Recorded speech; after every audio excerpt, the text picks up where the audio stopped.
तो इस वीडियो में हम बहुपदों का गुणनखंड ज्ञात करना सीखेंगे। तो देखिए हमारे पास जो सवाल दिए हुए हैं, एक्स स्क्वायर ऋण 2x ऋण 8, 4 स्क्वायर धन 8, 4 स्क्वायर ऋण 4 धन 1। तो ये सभी प्रकार की परीक्षाओं में गुणनखंड आते हैं और इनको कई बच्चे क्या करते हैं, छोटी छोटी गलती कर देते हैं इसमें। तो इसको स्पष्ट रूप से देखते हैं कि किस तरीके से आपको सवाल हल करना है। जैसे हम यहाँ पर दूसरा सवाल ले लेते हैं। गुणनखंड बहुपद है हमारे पास पी एक्स पी एस बराबर 4 स्क्वायर ऋण 4 धन 1। ठीक है, ये बहुपद दिया हुआ है। तो इस बहुपद का गुणनखंड तोड़ते हैं। अब यहाँ पर देखिए गुणनखंड, तो इसका बहुत ही सरल है फ्रेंड्स तरीका। देखिए क्या करना है हमको, इस 4 का गुना इस ए से करना है, 1 से करना है। ठीक है, मतलब 2 की घात वाले गुणांक का गुना अचर पद से कर देना है। तो यहाँ पर हम 4 का गुना यदि 1 से करें तो 4 गुणित 1 बराबर आ जाएगा 4। ठीक है, अब इस 4 के गुणनखंड तोड़ दो तो ये टूटेगा 2 गुणित 2 या फिर 4 गुणित 1। ठीक है, अब ये हमारे पास 2 गुणनखंड मिल गए। अब तीसरा पद है हमारे पास ऋण 4। तो इस 4 के 2 पद ऐसे तोड़ो कि जोड़ने या घटाने पर। तो देखिए यहाँ धन चिन्ह आया है, धन चिन्ह आया है तो धन में क्या करते हैं हम जोड़ते हैं। तो जोड़ने पर क्या आना चाहिए, 4 आना चाहिए, और गुना करने पर क्या आना चाहिए, धन 4 आना चाहिए। तो ये वाला हम लेंगे 2 धन 2। ठीक, तो इसको हम इस तरीके से लिखेंगे, 4 एस स्क्वायर ऋण 2 एस ऋण 2 एस धन 1। देखिए चिन्ह का विशेष ध्यान देना है आपको, क्योंकि बहुत सारे बच्चे चिन्ह में गलती कर देते हैं। यहाँ पर ऋण चिन्ह है और जोड़ना है तो तभी राशि जुड़ेगी जब दोनों में समान चिन्ह होंगे। तो दोनों में ऋण ऋण लिखेंगे।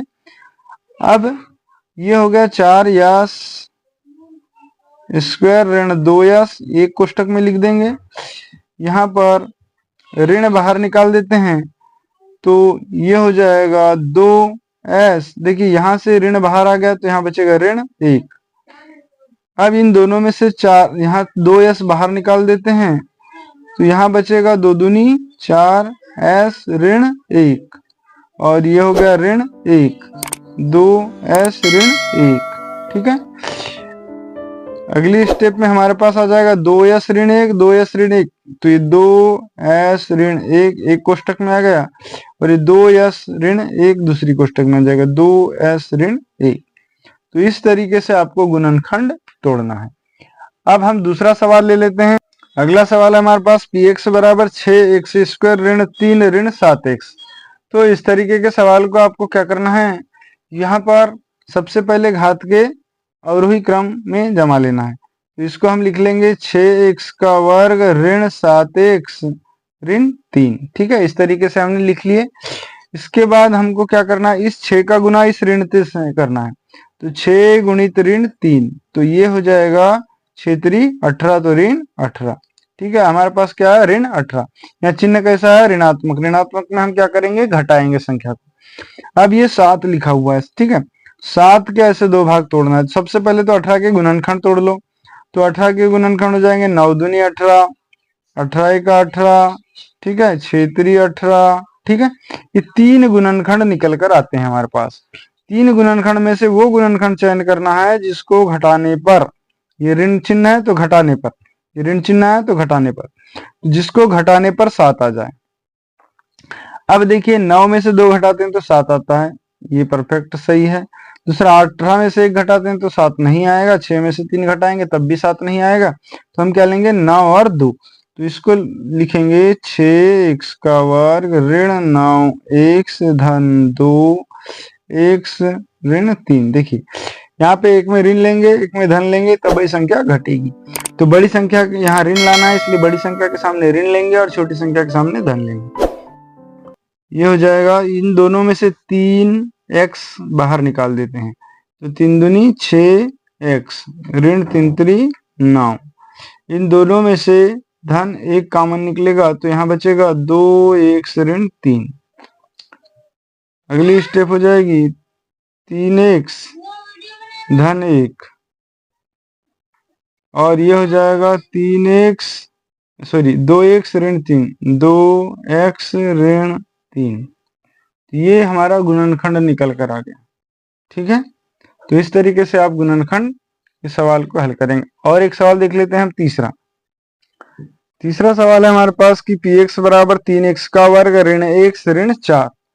तो इसमें भी आपको जब भी गुणनखंड करेंगे एक्स वर्ग की घात का गुणांक का गुना अचर पद से करना है। तो हम यहाँ पर देखिए 3 का गुणा ऋण 4 से करेंगे, तो ऋण 4 गुणी 3 बराबर ऋण 12। ये ऋणात्मक चिन्ह आया है।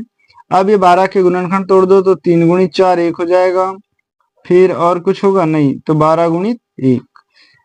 अब ये यहाँ पर कितना है, एक ऋण 1 है, मतलब 1 है। ठीक है, कुछ नहीं, मतलब ऋण 1 है। तो ऋण 1 के ऐसे दो भाग तोड़ेंगे, इन दोनों में से आपस में घटाने पर कितना बचना चाहिए, 1 बचना चाहिए। तो ये 3 और 4 ही आएगा। तो इसको हम लिखेंगे 3x का वर्ग।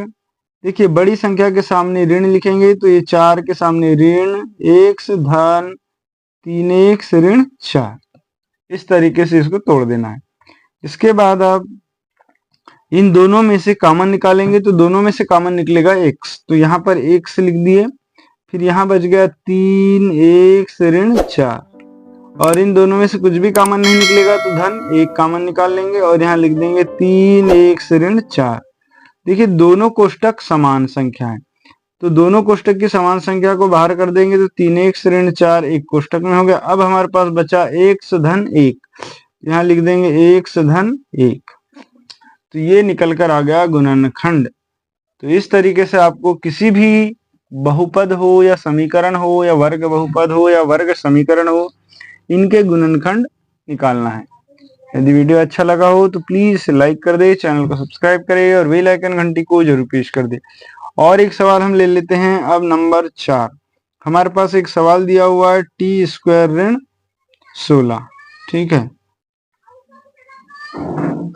अब देखिए ये हमारे पास दिया हुआ है पी टी बराबर। अब इसका गुणनखंड तोड़ना है। तो फ्रेंड्स यहाँ पर इसका गुणनखंड तोड़ने के लिए देखिए सबसे पहले तो टी स्क्वायर ऋण 16 को तोड़ देंगे 4 का वर्ग। अब यहाँ पर एक सरसमीका लग गई हमारे पास, सरसमीका लगी। देखिए ये हो जाएगा ए स्क्वायर ऋण बी स्क्वायर बराबर ए प्लस बी इंटू ए माइनस बी। ठीक है, तो अब यहाँ पर ए के स्थान पर टी है और बी के स्थान पर 4 है, तो ये हो जाएगा T plus 4 into T minus 4। तो ये हो गया इसका गुणनखंड। तो इतना इजी तरीके से इसका गुणनखंड आप निकाल सकते हैं। तो वीडियो यदि अच्छा लगा हो तो प्लीज लाइक कर ले, चैनल को सब्सक्राइब करें और बेल आइकन घंटी को जरूर पेश कर दे। Thanks for watching.